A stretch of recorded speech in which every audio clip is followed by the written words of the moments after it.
کس جوان آمیر موبایل نینه لی بجداری خولکا فیربونا سغبیریا موبایلان دبن چند روژن خولوان دست بکریه هندک جوان زور گرن اوه ایک جوانه کو 5 سالان هاتیه سزادان هشتا 2 ساله نوی ماینه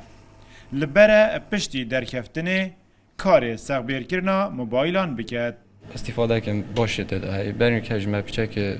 اگل سر هبو بس با و دوره پتر ام قوات خستیم پتر شیان دانم اکو همشین کوینجی یعنی پیشک لف ما بیت همشین کار کی 10 کس دخولا سغبیر کرنا موبایلان دا بجدارن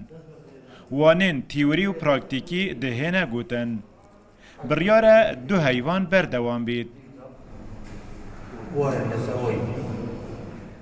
موبایلین کمپانیین جدا جدا دیبو هنه جگ جگ کرن داکو فیر ببن وان پتر وقتی هی وقتی وانا جی زیده یا بوال گرتنا درس اکش وان درس دویگا به هم دینه بارا پتر یا خلکی جیش در به هند درس وصانا والگریتن وکی ویگا به مجاله که بیتن داخلی چک سازیه دا اساس بیت کم باش والگرن ریوبریا چاکسازیا مازنان لدهو که سرپرشتیا خوله دکد زیدتری صد دا دهگریان پیشکش کربو کو بجدار بن وان برنامه هیا کو وکرنا خولان بوان یا بردوام بید ما ویجاری دست بکری خولا سخبیره موبایلا داخوازیل سر وی چندی جی هبو لای دادگه کریا و لا ما ریوبریا چاکسازیا مازنان لدهو که پیشنیار که کو خولکا سخبیره موبایلا بود دادگه کریا به تفکرن و هجماره که زورا دادگه کریا این شیان و شرازایی پیچکل سر وی پیشهی هی ناوی خونه ویسی وقتی دست بیک ما 10 کس بتونی واقعیتم ما گودا بتر وار بگیرن وی مهنه لناف چاکسازیا مازنان دا لدهو که